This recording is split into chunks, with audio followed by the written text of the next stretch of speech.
Hope all is well. And today is Thursday, March 12th, and I wanted to be able to share another nugget of wisdom.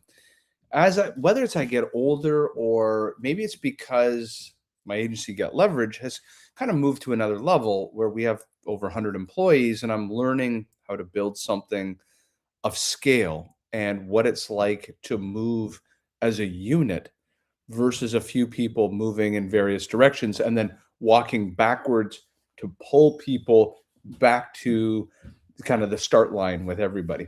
And I watched a video. I'm trying to find it again. I cannot find it. Where there was a fellow entrepreneur, an expert, describing as the best businesses are ones like if you were in an oven, what is the difference between cooking something for 1 hour at 375 versus cooking something for a half an hour at 500. And the concept is, and if anyone has ever used an oven knows that if you cook something at 375 for an hour, it is beautiful inside, outside, golden. It is one structured unit. The pie is done. But when you cook something at 500 for half the time, then what happens? The outside is burnt, the inside is cookie dough. It falls apart when you touch it. And the more mature, the older I get, the more I recognize that since you were a child, you've been playing these type of games, these efficiency games.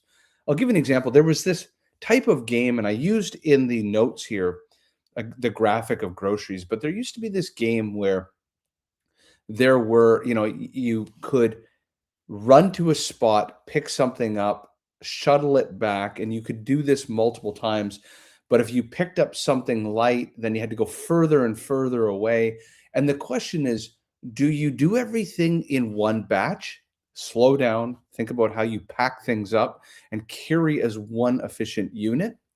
Or do you shuttle as fast as you can back and forth, just like groceries in the car? You have 10 bags of groceries in the car and you only have two hands. Do you do 5 trips where you're just ripping bags out and running them back and forth from the driveway to inside the house 5 times? Or do you efficiently pack them maybe into a box? You slow down, pack them into a box, and you carry one box one time.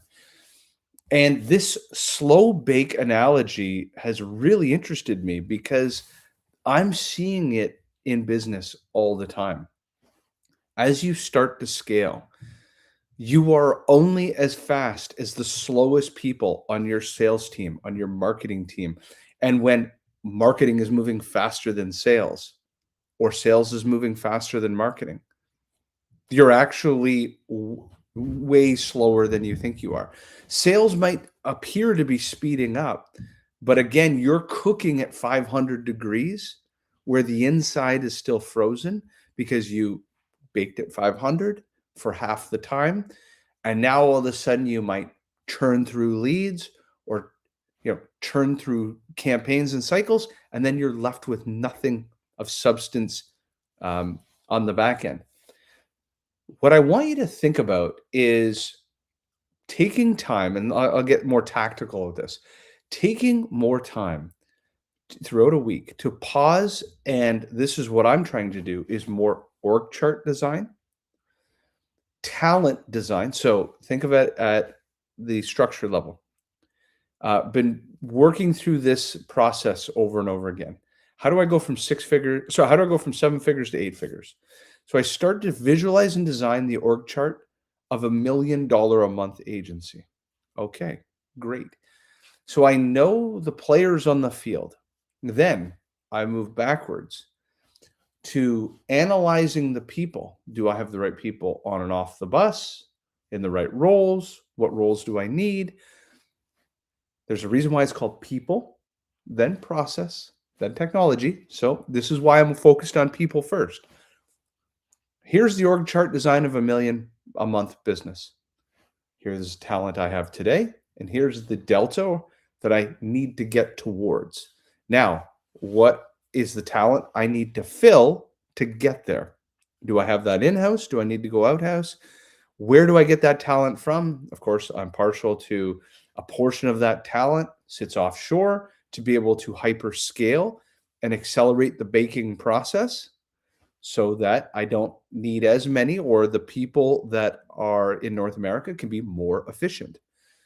So I've done that. Then I start to look at process. Okay, it turns out that the people here, they don't know how the flow of communication works, or they don't know how to do this particular role or task or handoff. So I need to build SOPs, workflows, AI agents to connect everything.